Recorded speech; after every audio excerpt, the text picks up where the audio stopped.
Alors maintenant est venu le temps de notre panel et je vais appeler sous vos applaudissements Florence Ropion de Dell. Où est-elle, Florence? Elle est là. Bonjour Florence. Alors, Sophie Vigée, bah, du coup, vous la connaissez tous et toutes déjà maintenant, de l'école 42. Mérette Bulgeot du groupe BPCE et présidente de Digital Ladies. Et Virginie Dominguez de chez Orange. Attends, moi je vais me mettre là alors.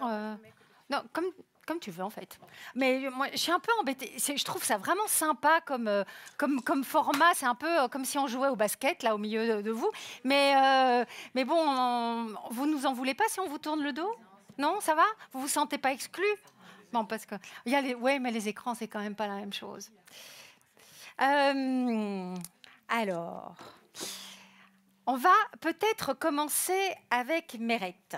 Parce que Mérette, elle a fait enfin, une grande partie de ta carrière, tu l'as fait. Ouais, excusez-moi, je fais à la bruxelloise, je tutoie. Ça va? Bon, je le fais à la norvégienne, donc ça va très bien. Donc c'est bon, allez, ça va. C'est pas, voilà, parce que de temps en temps, je prends trop de liberté, donc je m'en excuse par avance.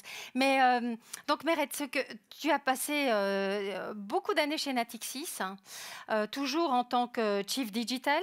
Maintenant, tu viens d'arriver chez BPCE et tu as donc mis sur pied cette association, les Digital Ladies and Allies. Et tu m'as dit, c'est super parce qu'en fait, on était un groupe de copines dans le numérique. Et de copains. Ah oui, d'accord, j'avais compris copines au départ. Et puis, on a voulu être... on avait les mêmes valeurs, dont une essentielle, la solidarité. Et on a voulu formaliser un petit peu ce que l'on faisait pour pouvoir avoir encore plus d'impact. Et autour de la table, on a manifestement Frédéric, qui en fait partie, mais également Sophie. Et alors, raconte un peu, donc c'est vraiment complètement déconnecté de ton métier, cette association? Alors, donc, une précision. Donc, je n'ai pas été toujours en charge de la transformation digitale. J'ai travaillé pendant 10 ans dans l'informatique. Je fais du développement. Je suis une double formation d'informaticienne et d'historienne. Ensuite, je suis passée dans le métier pour opérer des grands programmes de transformation. Aujourd'hui, on appelle ça la transformation digitale, mais qui concerne pas uniquement, on le sait bien, la transformation technologique, mais surtout la transformation des personnes qui constituent cette communauté qui est une entreprise. Oui, tu as raison, c'est vrai qu'il y avait un noyau de copines qui sont expertes digitales, qui se sont connus depuis quelques années, notamment grâce à Twitter, aux réseaux sociaux, comme quoi ça a aussi du bon, hein, parce que quand on prolonge nos premiers échanges sur ces réseaux-là par des vraies rencontres, on se rend compte que finalement, les personnes que nous rencontrons, on a beaucoup de points en commun. Donc ça colle assez rapidement. Et autour de cette solidarité, en fait, c'est vraiment comme ça que ça a démarré. Et c'est là où je fais un appel parce que, Frédéric, je suis complètement d'accord avec toi. On va revenir peut-être un peu plus dessus. Bien sûr qu'il faut partager les bonnes pratiques, mais la première chose, n'attendez surtout pas que quelqu'un vous présente des bonnes pratiques. Commencez par vous-même. Et soyez exemplaires, quel que soit votre job. Si vous avez un job de chef de projet transversal, faites en sorte que vos équipes qui contribuent à vos projets soient mixtes. Si vous-même, vous n'êtes pas dans un job à responsabilité, faites en sorte pour valoriser l'initiative d'un collègue ou d'une collègue qui mérite d'être mis en avant. Si vous êtes manager ou leader d'un certain niveau de l'entreprise, travaillez vous-même sur l'évolution de vos équipes et la promotion, la révalorisation salariale, etc. Bon, bref. Donc, je pense que le premier point, c'est que ça commence par moi. C'est-à-dire que tout le monde doit se dire, ça commence par moi. Premier point. Alors, le do tank, parce que c'est comme ça, c'est une association 1901, que nous avons formalisé en tant qu'association l'année dernière pour pouvoir faire appel à un certain nombre de partenaires, de fonds, bon bref, organiser un certain nombre de choses. j'étais presque un peu réfractaire parce que déjà de passer à un statut de réseau, enfin d'association, qu'est-ce qu'on avait vraiment besoin parce qu'on faisait déjà des choses, bah, on voulait passer à l'échelle. Donc on avait besoin de ceci. Le lien avec mon entreprise, il n'y a pas un lien direct, c'est une initiative qu'on a fait en bande, organisée, avec effectivement un certain nombre de copains qui sont joints à nous, qui partagent nos valeurs. Le lien avec mon job, c'est que voilà, je transpose dans le cadre d'une association et en termes de valeurs, en termes de pratiques, best practice. Bah, ce que je pratique dans mon job depuis toujours. Après, dans le cadre de partenariat, on peut discuter. Parce qu'on a un certain nombre de partenariats qui arrivent entre nous. Après, si vous prenez une initiative, moi je choisis dans un premier temps, entre guillemets, aussi la liberté de pouvoir, avec les copains et les copines, donner une forme d'orientation qui soit au départ libre de toute, entre guillemets, influence ou exigence qui peut venir d'une quelconque entreprise. Voilà, donc ça c'est pour le lien. Très rapidement, après on pourra peut-être revenir dessus, en termes de best practice, parce que si on veut passer à l'échelle, c'est sûr que perdre son temps, entre guillemets, à aller chercher, bon, d'abord, parfois de perdre son temps à chercher la manière de faire, parfois c'est aussi une manière de s'approprier le sujet. Voilà, donc c'est pas forcément toujours une perte de temps. Je vais tout de suite faire une petite publicité. Vous avez de l'open source sur des parties qui marchent, qui sont réalisées par les membres du Do Tank Digital Ladies Analyze. L'open source, ça s'appelle le livre blanc d'ILA, mixité et performance numérique, parce qu'on parle bien de performance. Où il y a des bonnes pratiques. Où il y a des bonnes pratiques. C'est en ligne, je vous montre. Donc, vous voyez qu'en fait, on a le même logo que tout à l'heure sur les écrans. Oui. C'est tout à fait le hasard. Hein, c'est une image. Alors, ce document, vous le trouverez en ligne sur notre site. Donc, j'invite à tout le monde de vous y rendre si jamais vous voulez dépasser, je dirais, l'action individuelle. Voilà. Tu m'as dit que vous allez mettre en place un label aussi. Ouais. En tout cas, c'est un projet. Un label pour les entreprises, du coup. Bah justement, on est complètement... Alors nous, c'est pas un label pour donner un tampon à quelqu'un voilà, qui vit bien. C'est plutôt de dire que derrière, parce que prendre les meilleures propositions, parce qu'il y a les bonnes pratiques et les propositions d'action pour passer à l'échelle dans ce livre blanc, qui a été diffusé à partir de mars de cette année.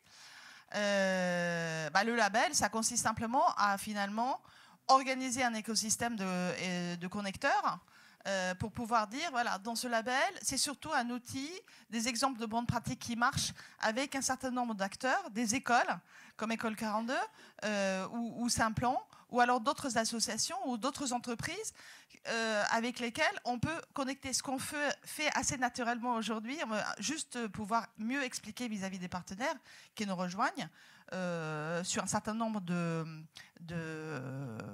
dimensions d'accélération. Il y a des acteurs aujourd'hui qui interviennent et qui peuvent vous aider à scaler, pour utiliser un terme, parce que c'est ça qu'il faut maintenant, c'est surtout passer à l'action et à avoir des évolutions concrètes.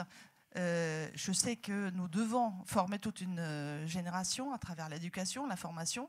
Maintenant, on ne peut pas attendre 10 ou 15 ans de voir les résultats dans les entreprises. Il faut tout de suite agir sur nous-mêmes, sur vous, sur les personnes qui sont déjà dans les entreprises et les personnes qui sont à recruter pour réussir cette transmutation digitale. Ça dépasse pour beaucoup. C'est une dimension de révolution industrielle, je dirais, à une échelle absolument incroyable en termes de rupture et de changement de paradigme. Merci beaucoup, Meret. C'est très intéressant. Alors, tu m'as dit quelque chose que j'ai noté tel quel, parce que je trouve ça très puissant.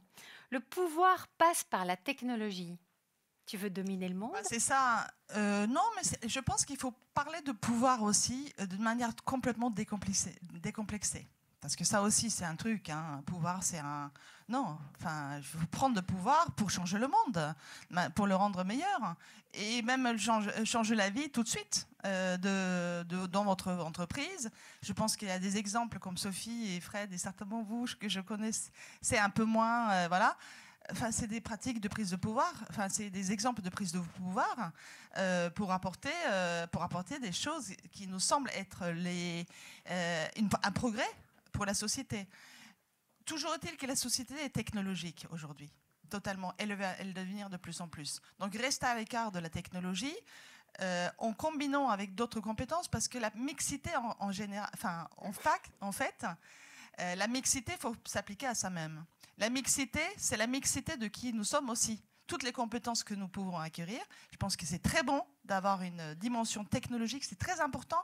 Déjà, pour vous sentir à l'aise, quand vous avez à traiter un certain nombre de sujets, vous apporter un éclairage, ne pas vous laisser berner par un certain nombre de choses qui sont vendues aujourd'hui, voilà, sans forcément devenir des codeurs. Ce n'est pas une obsession de devenir des codeurs. On sait qu'aujourd'hui, il y a un énorme besoin de codeurs dans les entreprises. Donc, ces initiatives, ils sont hyper importants pour former au codage.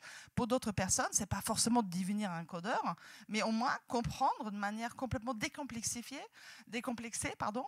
de quoi on parle quand on parle d'un algorithme. Qu'est-ce que ça veut dire? Donc, le pouvoir aujourd'hui va passer par l'acquisition aussi de compétences technologiques. Mais je te remercie de faire le lien parce que du coup, je vais passer la parole à Florence Ropion parce que autour de la table, on a une ingénieure, on a une geek et puis... Non, je peux pas dire ça? Si. Et puis, toi, tu es formée à la gestion. Tu as fait l'ESSEC. Et pourtant, tu travailles chez Dell. Et donc, c'est ça qui est intéressant. Ce que Mérette dit, c'est pour travailler dans la technologie, on ne doit pas nécessairement avoir un bagage technologique, scientifique. Et tu le dis tout le temps, tu dis vraiment, ce sont toutes les compétences qui sont extrêmement utiles. Et chez Dell, on a tout un parcours, justement, de formation qui englobe le hard et le soft. Hein. Oui, en termes de skills. Oui, effectivement. Donc moi, j'ai pas du tout un parcours technologique. Il n'en demeure pas moins que ça fait juste quelques années maintenant que je suis dans ce secteur. Et effectivement, quand on travaille dans un secteur technologique, j'imagine que pour toi, c'est un peu pareil. On peut être ingénieur, mais on peut ne pas l'être. Et nous, notre slogan, c'est « IT is not for geek ». Et on travaille beaucoup là-dessus. Alors, je ne sais pas ce que tu veux que je te raconte par rapport à cela.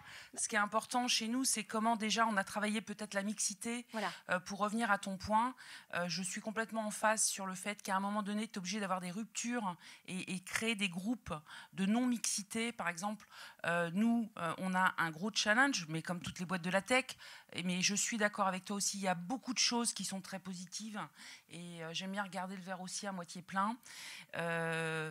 Dans ce qu'on a voulu faire, on a créé un réseau de femmes pour aider les femmes à driver leur carrière. Parce que je pense que vous l'avez tous dit au travers de vos présentations. Women in Action, c'est ça ? Women in Action. Le prince charmant n'existe pas. Tu comptes sur toi si tu veux faire quelque chose. Voilà, merde, le prince charmant n'existe pas, désolé. Mais tu peux le mettre si tu veux, on sera toutes d'accord. Et le point, c'est de se dire, ok, à partir de là, je suis une femme, alors j'ai d'autres challenges aussi. Tu as parlé de l'équilibre vie privée, vie professionnelle. On a parlé aussi du fait d'apprendre. L'apprentissage, c'est l'école, mais l'apprentissage, c'est tous les jours.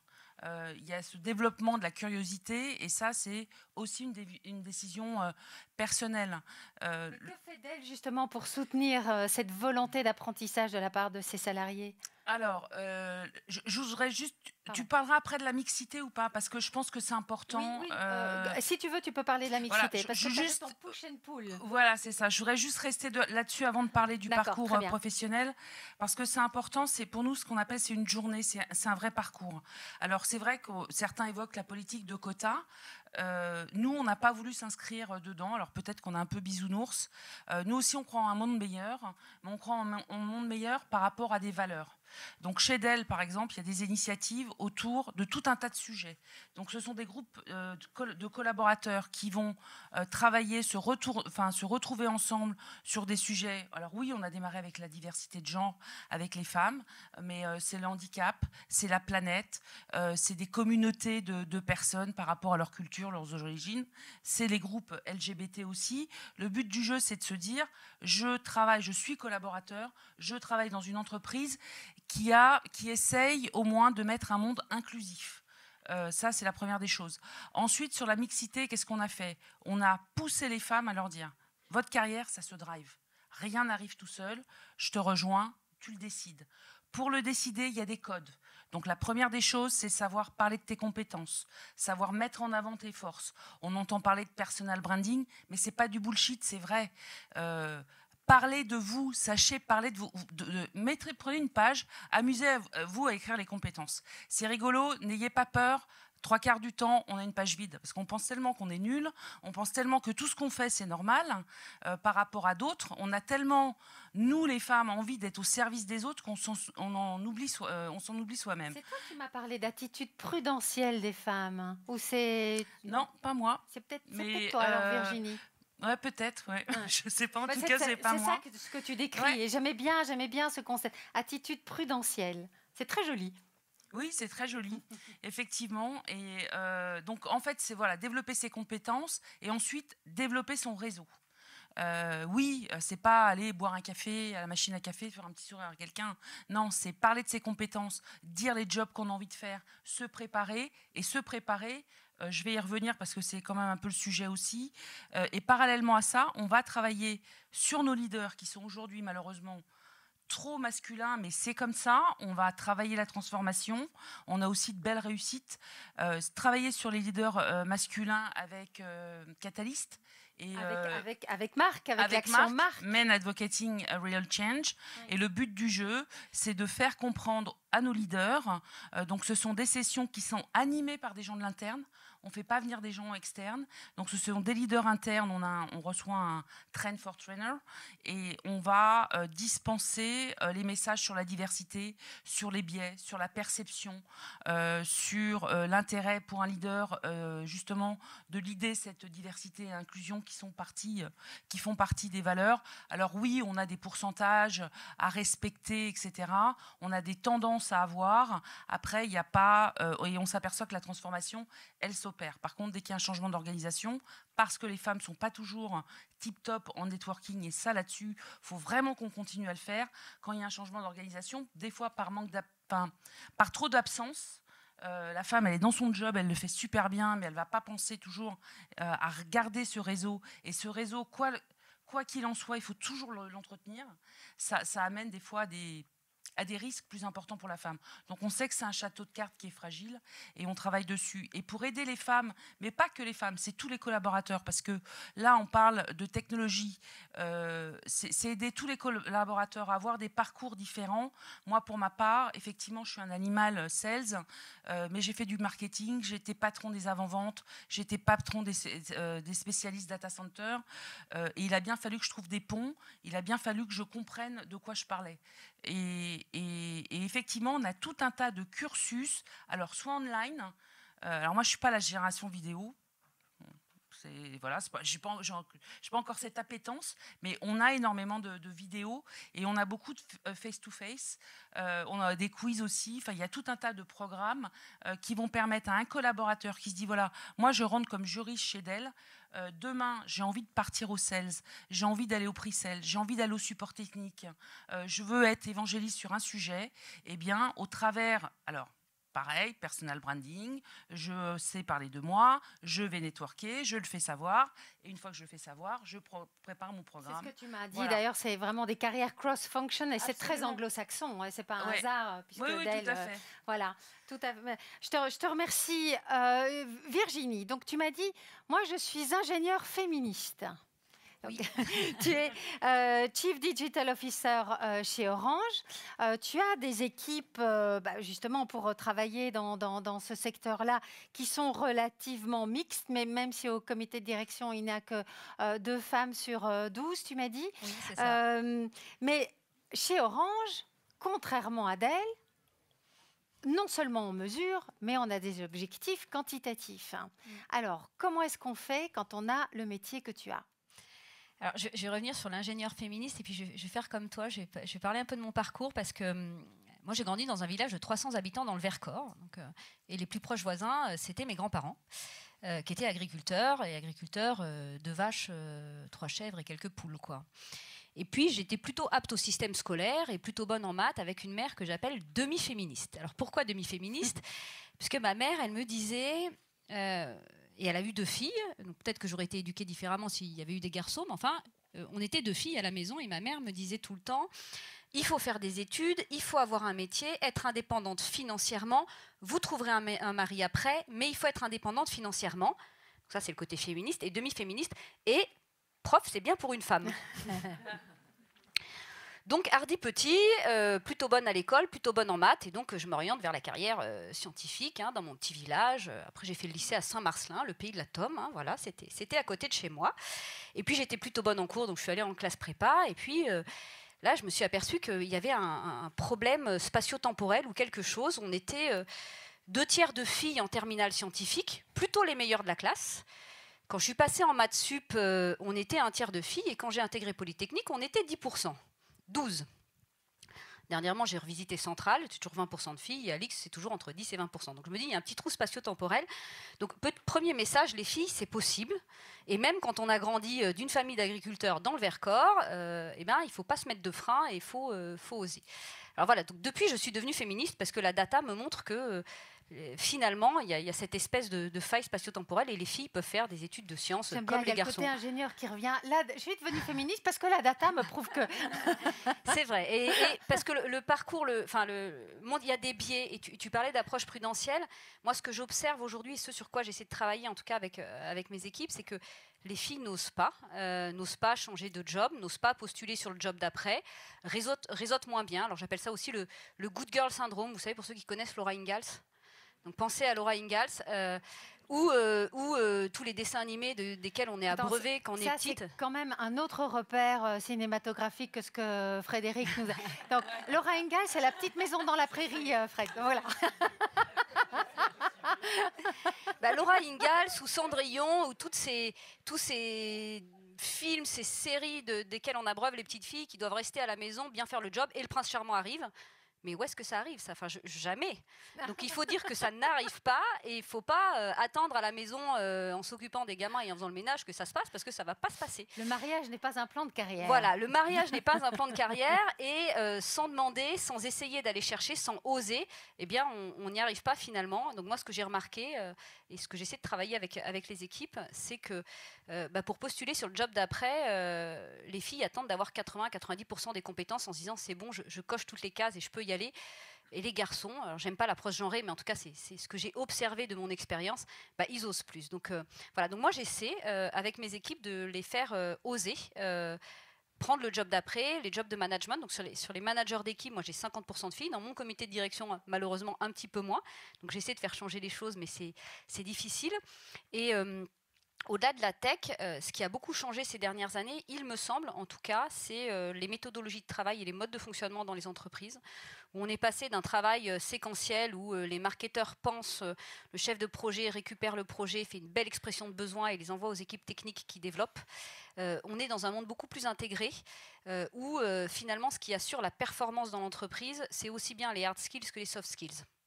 Et les soft skills ne sont pas genrés, ça c'est la bonne nouvelle, ni racisés, parce qu'on en parlait tout à l'heure, on n'est pas très diversifié. La capacité à collaborer, à travailler en transverse, à aller chercher les potentialités des collaborateurs, ça n'est pas genré.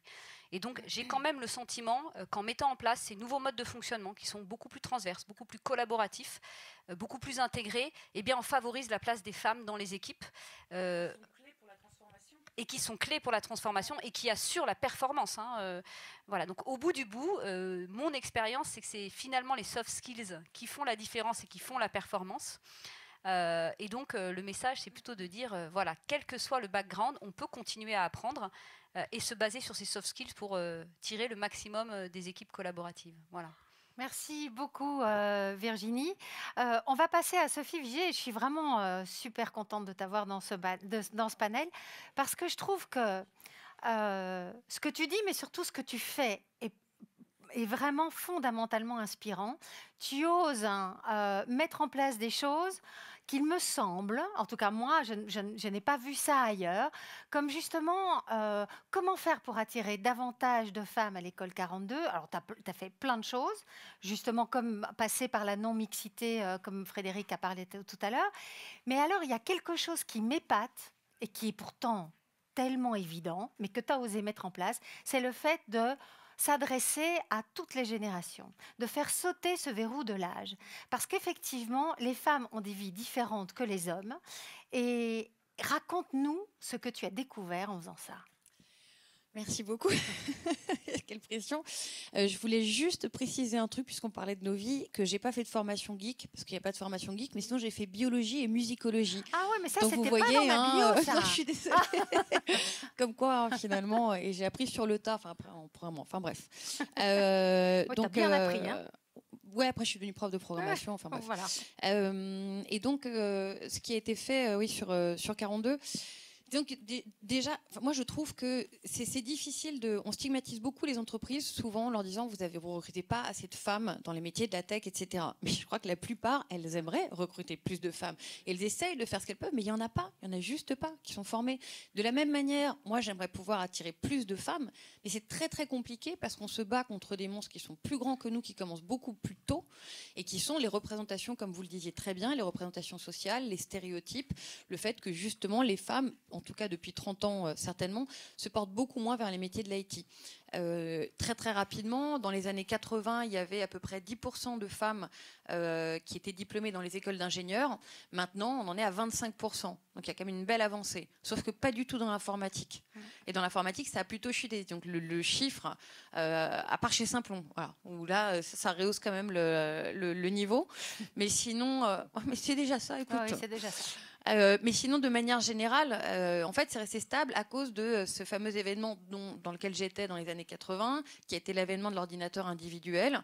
Et c'est ça qui a créé le creuset un peu des geeks, c'est-à-dire que dans les années 80, avant, vous aviez des énormes ordinateurs. Il y avait d'ailleurs des femmes qui travaillaient dans les laboratoires d'informatique, et qu'on appelait les calculatrices. C'était pas très valorisé. Ouais. Et après l'avènement de l'ordinateur individuel, il a été offert principalement à des enfants, en fait, des garçons. C'est-à-dire que les familles plutôt aisées, donc plutôt blanches, offraient ça à leurs garçons, et donc ça a créé ce creuset d'adolescents qui sont portés vers les sciences, l'informatique, etc., et qui par capillarité va attirer de plus en plus d'hommes et va donner de moins en moins envie aux femmes aussi de se diriger vers ces métiers-là. Et le problème, c'est qu'actuellement, on a quand même un engouement général, puisque partout on crie qu'on manque de main-d'œuvre et qu'il faut absolument plus de personnes, et qu'en plus c'est des métiers qui payent super bien, avec des belles carrières, etc. Donc il y a encore plus d'hommes qui viennent dedans. Donc on est dans un mouvement comme ça qui est difficile et où lutter, c'est vraiment, vraiment pas évident. Et je pense que le travail, il faudrait le faire principalement à l'école, surtout, où le plus tôt. Vous rendez-vous compte que 94, je crois, je dois pas être, si c'est pas le bon chiffre, c'est pas très grave, des représentations dans les manuels scolaires qu'on donne à nos enfants de scientifiques sont des hommes. C'est très difficile. Il y a un élément clé, je pense, qui est vraiment les rôles modèles. Je voyais le réalisateur de Scam, la série qui fait un carton en ce moment sur nos adolescents, il disait justement pourquoi Scam cartonne, parce qu'il a une représentation des jeunes de maintenant, il leur permet de se projeter. Et il faisait remarquer très justement, regardez maintenant avec la Coupe du Monde féminine, il y a plus de femmes qui vont se dire tiens, tu peux aller faire du foot, et plus de jeunes filles qui vont s'y autoriser. Donc le travail, il est vraiment à faire avec les médias, avec les conseillers d'orientation à l'école, avec toutes les réalisateurs, les gens qui, dans l'imaginaire collectif, peuvent aller implanter des graines qui vont dire aux femmes oui, tournez-vous vers le numérique, c'est possible. Parce que finalement, c'est complètement absurde. C'est dingue qu'on se retrouve avec finalement plein d'hommes, alors que, je le dis souvent, l'informatique et le code, c'est complètement humain. Ça n'est que humain, en fait.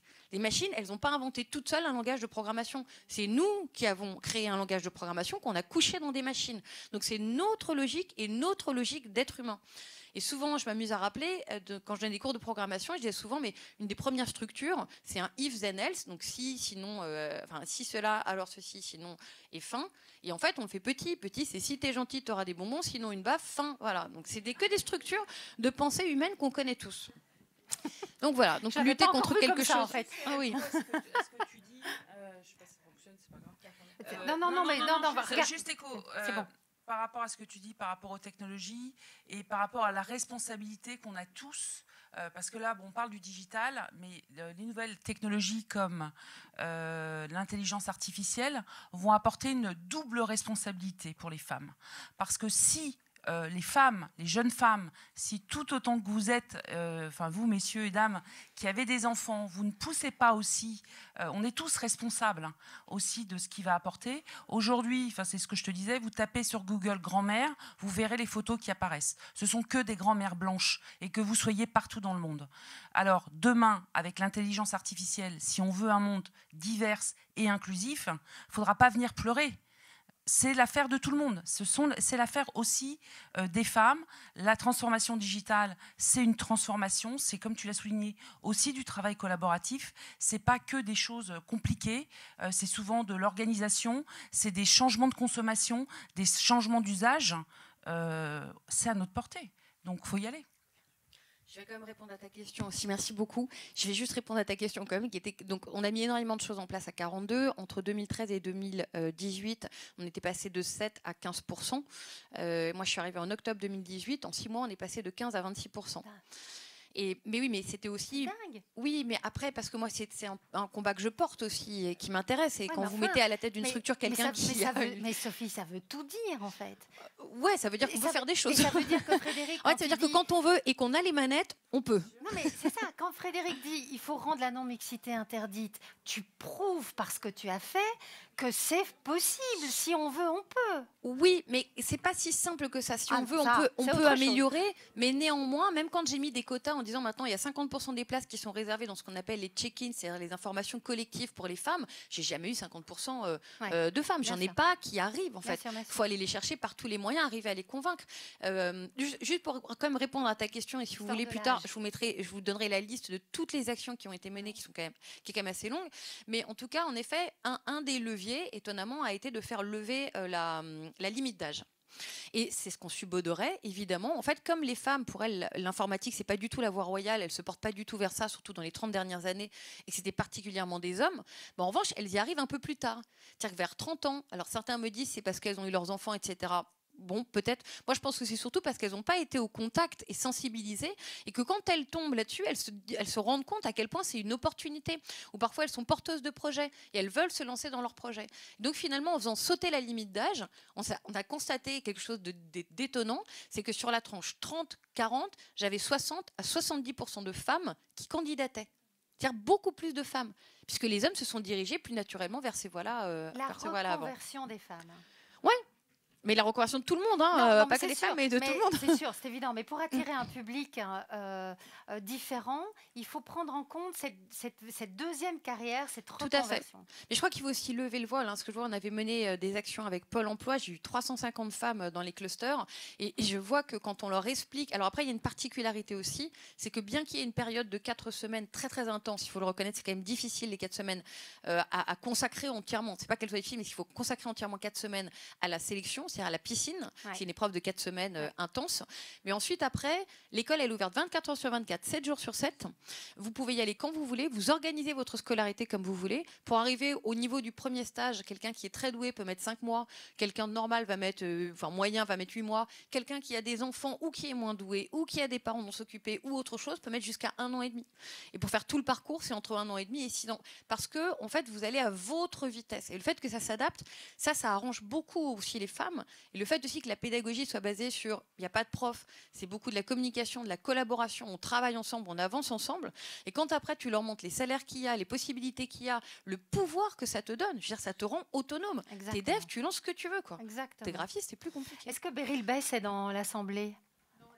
Elle est dans parce que justement elle aide, elle fait du crowdfunding justement pour les projets de femmes, etc. Et quand elle a lancé ça, je lui ai dit mais est-ce que tu sais coder, est-ce que tu sais être totalement autonome pour pouvoir gérer ta plateforme? Elle me dit mais ça on m'en a jamais parlé et effectivement j'ai beaucoup de problèmes parce que je ne suis pas autonome là-dessus. Et tu as raison, je vais me former à ça. Voilà. Je pense que c'est un aspect l'idée préconçue qu'ont les femmes qu'elles ne vont pas être bonnes là-dedans. Et là-dessus, Frédéric a hyper raison. Cette idée, en fait, de les rassurer avant de les envoyer dans le grand bain, c'est hyper bien, en fait. Parce que, vous voyez, par exemple, sur la piscine de février, on avait 26% de femmes, on n'a gardé que 21%.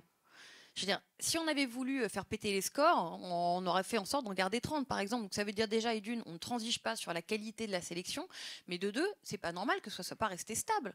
Pourquoi on en perd? Et on en perd parce qu'en fait, quand elles débarquent dans la piscine, elles ont l'idée qu'elles sont moins bonnes que les mecs. Parce qu'elles sont moins bonnes en logique, parce qu'elles sont moins bonnes en maths, parce que la société leur a mis ce genre d'idées préconçues dans la tête. Et que donc, dès qu'elles ont un échec devant elles font « Ah bah ouais, Je suis nulle, de toute façon, je le savais déjà. Et hop, c'est la fin. Donc, c'est pour ça que c'est vachement bien d'avoir des formations avant pour leur rappeler que non, elles sont bonnes, de savoir qu'est-ce que c'est que les problématiques de genre, qu'est-ce que c'est que l'effet golem, qu'est-ce que ça induit sur ta formation et sur ta capacité à apprendre. Et donc voilà. Moi, je passerai encore 1 heure à leur poser des questions, mais je vais peut-être vous donner la parole. On a les micros qui se baladent quelque part. Venez plus, de façon plus proche. Qui va oser poser la première question? Yes. Ah, tu la connais alors, c'est ça? Bonjour, je suis Véronique Arsanti, je travaille chez Orange. C'est pas une question, c'est une remarque. Fred, je t'entends penser. J'ai plusieurs points sur ce que vous avez dit et que je trouve super intéressant, mais il y a plusieurs choses. Moi, à titre personnel, je donne des cours de personal branding à l'ESCP. Et effectivement, je pense qu'on n'est pas bon. Alors moi, je le fais à l'école. Je pense qu'il faudrait qu'on le fasse dans les entreprises. Et ça faisait partie des choses que je voulais proposer à Delphine, qui est qu'il faut qu'on monte au sein de l'entreprise ce type de choses. Et j'ai déjà le module, je te l'offre volontiers.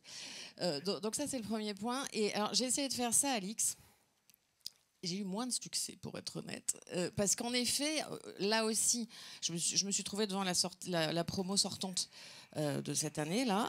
Il y avait 80 personnes, 8 nanas, 90 mecs, enfin 70 mecs. 72, pardon. Non, mais c'était fascinant, quoi. Donc, effectivement, ça, c'est dommage. Et j'ai pas réussi à les attirer vers ça. Donc, je pense qu'il y a quelque chose autour, en effet, de ce qu'on rentre dans la tête des petits garçons et des petites filles à un moment donné. Et du coup, si on l'a pas fait avant et l'école ne le fait pas forcément, je pense que nous, dans les entreprises, il faut vraiment qu'on y aille. Et on a vraiment ce sujet-là. Après, moi, alors, j'ai dirigé le recrutement du groupe pendant très longtemps. J'en ai un peu marre du côté ah non, il faut être technique pour aller faire de la tech. Moi, je suis dirigeante depuis très longtemps d'entités super techniques. J'ai une maîtrise de Sciences Éco et un DESS de commerce international. On s'en fout. Donc, travaillons ça. Je pense qu'il faut arrêter de véhiculer ça. Et le côté, ce côté-là, stop, quoi. Je voudrais vraiment qu'on arrive à faire passer ces messages-là. Parce que ras-le-bol, j'en ai marre d'entendre ça et je l'ai encore entendu ce matin et dommage, quoi. Donc je pense que les profils, faut arrêter de dire que les profils comme le mien ou celui éventuellement de Virginie sont des profils atypiques. On n'est pas atypiques. On a juste mis nos compétences au service de ce qu'on a. Ouais, mais allons chercher ce que moi j'appelle les femmes invisibles, parce que nous ça va, on sort de grands cursus et on y arrive. Moi je vais aller chercher. Alors exactement, et bravo. Chapeau.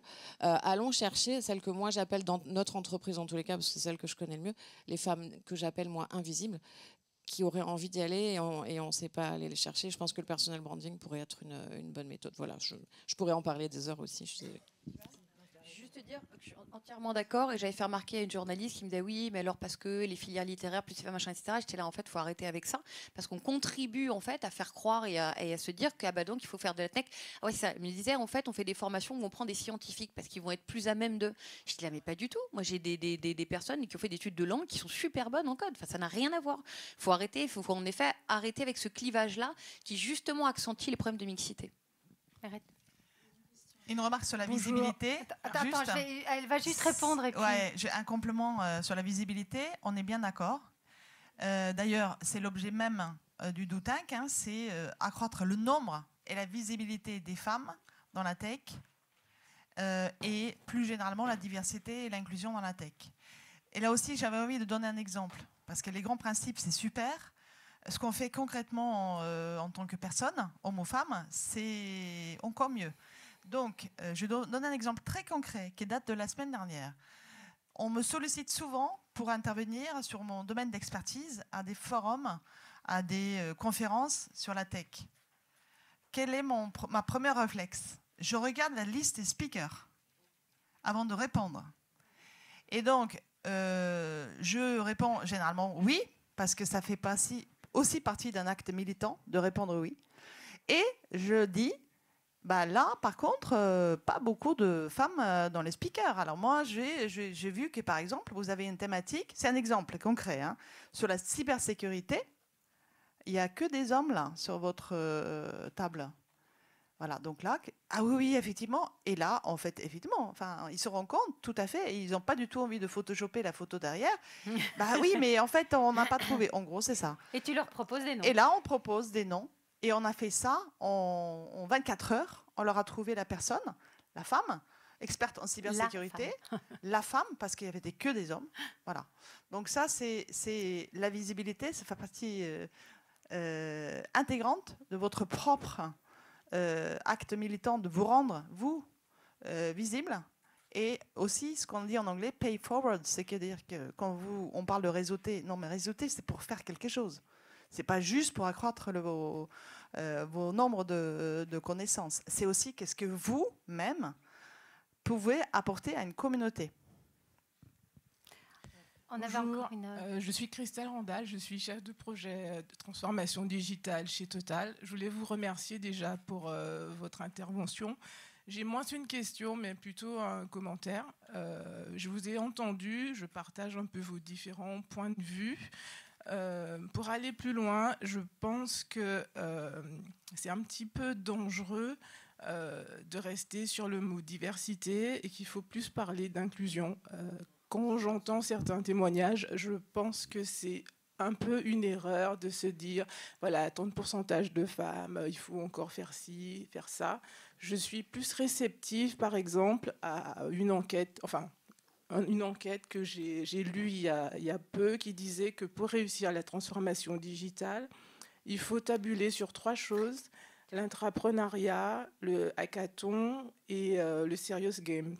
Et par exemple, moi je suis ici et je m'attends plus à avoir des commentaires expliquant voilà, où on en est par rapport à ces sujets-là et justement quelle est la part en fait, d'inclusion observée sur ces aspects-là.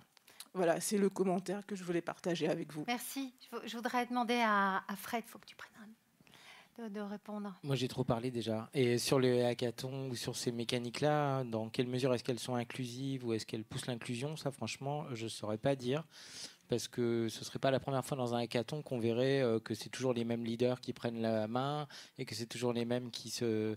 Et qu'en fait, on reproduit effectivement un peu le syndrome de management dans l'entreprise, en fait. Mais si c'est des bons outils, par contre, j'en sais rien. Si c'est des bons outils, il faut le faire. Et après, je vous rejoins. C'est vrai que la diversité, c'est un mot détestable. Il vaudrait peut-être mieux parler d'inclusion. Mais voilà, quand on est dans le numérique... C'est un mot détestable. C'est un mot qui met en lumière les minorités silencieuses. Voilà, enfin, je veux dire, il n'y a pas à être détestable. C'est que c'est juste malheureux qu'on en soit encore là. Mais par contre, pour moi, le mot diversité est obligatoirement lié à inclusion. Sinon, ça ne fait pas de sens. Sinon, c'est du finger pointing. Alors que l'inclusion, ça inclut justement les actions que les uns et les autres dans l'entreprise ou ailleurs, on va mener pour justement faciliter et arriver à des équipes plus riches, des équipes plus diverses et donc plus performantes. On ne va pas se chamailler sur les mots, on veut la même chose surtout. On a beaucoup des combats à mener, alors les mots, c'est pas, enfin ceux-là en tout cas c'est pas très grave. L'important en effet c'est qu'on mène des actions qui vont dans ce sens-là, d'inclusion ou d'inclusion diverse. Juste peut-être pour compléter, moi ce que j'aime bien dans le mot diversité, alors on peut avoir des points de vue différents, c'est vraiment au sens darwinien du terme, quoi. Enfin, je pense que Darwin a expliqué ça très bien il y a 150 ans, dans un monde qui est un peu incertain, qui évolue. Finalement, c'est la diversité qui permet d'innover, de trouver la bonne voie. Et en entreprise, c'est exactement ça. On n'est plus dans un monde certain, prédictif, etc. On est dans un monde, alors c'est beaucoup dit dans plein de conférences, qui est VUCA, qui est incertain, complexe, etc. Pour se sortir de là, la diversité, mais au sens, j'ai envie de dire, génétique du terme, quoi, des esprits différents, des modes de fonctionnement différents, des modes de pensée différents, des regards sur le monde qui sont différents, qui viennent de l'éducation profonde en soi qu'on a eue quand on était tout petit. Et ben ça, moi je trouve que c'est assez fascinant et en tout cas moi à titre personnel, c'est ce qui me fait grandir dans mes équipes quand j'ai des gens qui pensent pas comme moi, qui n'ont pas été éduqués comme moi et qui voient pas la vie comme moi et qui me montrent autre chose. Donc c'est plutôt dans ce sens-là, moi, la diversité, vraiment au sens biologique et darwinien du terme. Je pense que c'est ça qui nous permettra de continuer à évoluer, en fait, dans ce monde qui est malheureusement assez imprédictible. Moi, ce que j'aime dans le mot diversité, c'est que ça mesure. ça mesure le nombre de personnes différentes, des insiders, de ceux qui ont le privilège, les privilèges ancestraux.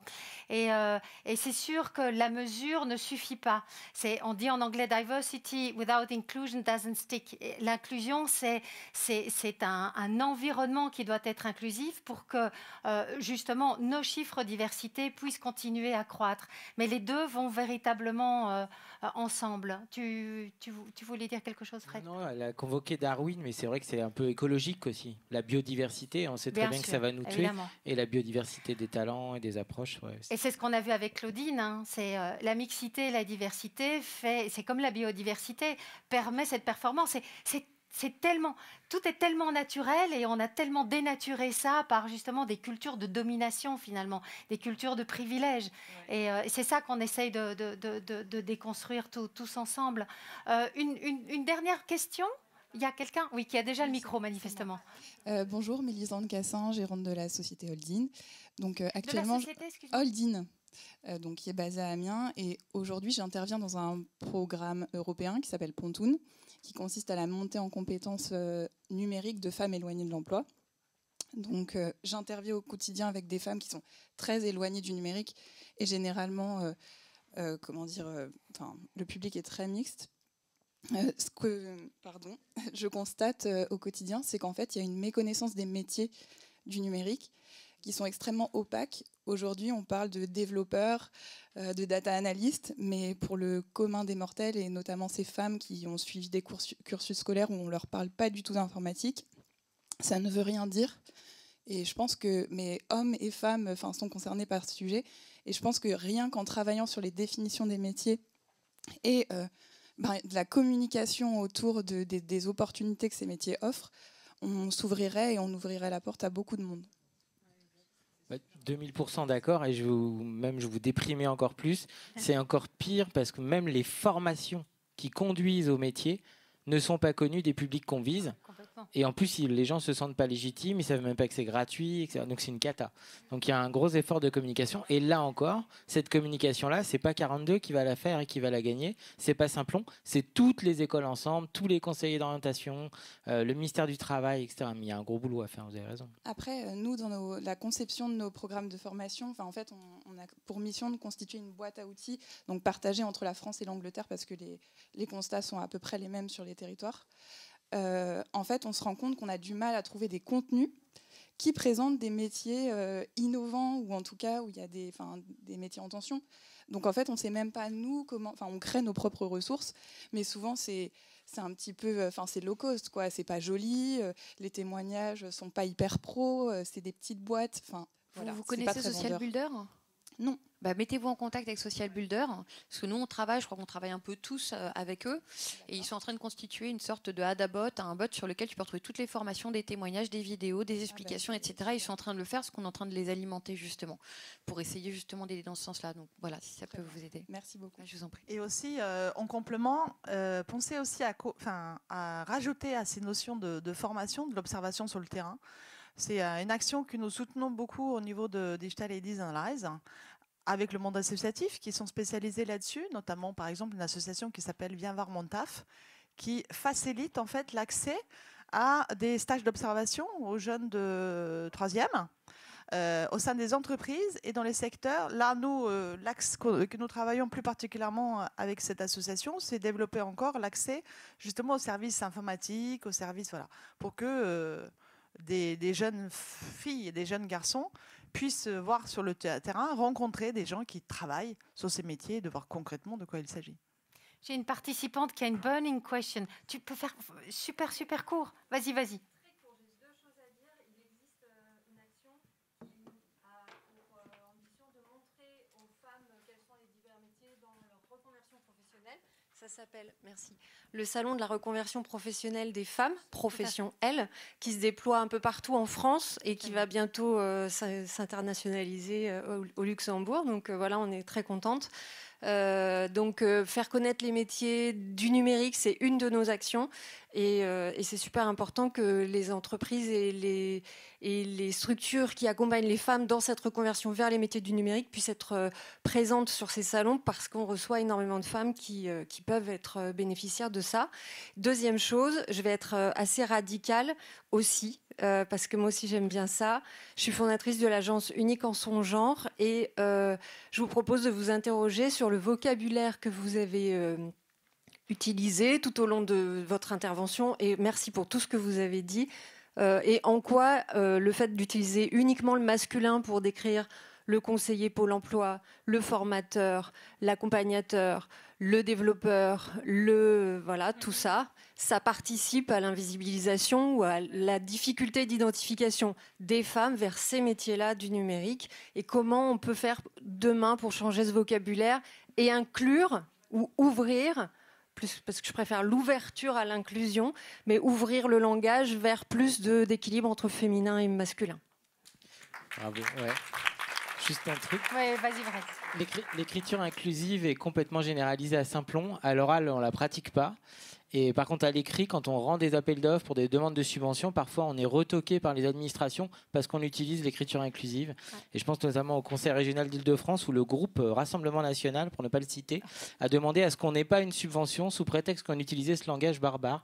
Mais c'est vrai qu'à l'oral, je n'utilise pas, donc vous avez raison. Il y a d'autres méthodes, je suis très content de les apprendre. Et nous, chez Jump, qui travaillons au niveau européen, je peux vous dire, comme j'ai dit ce matin, que bravo la France avec la loi sur les quotas, qui est vraiment le best in class au niveau mondial sur la femme dans les conseils d'administration. Cette thématique au niveau du langage inclusif n'existe qu'ici. Et je trouve que c'est extrêmement puissant. Mais quand on en parle pour les autres langues qui ont exactement les mêmes problèmes, on paraît des extraterrestres. Donc, mille merci en tout cas pour cette intervention. Mais sache que vraiment, vous êtes extrêmement en avance en France sur ce sujet-là. Donc, continuez à montrer le bon chemin. Merci mille fois à tous les membres du panel. C'est toujours frustrant, mais merci.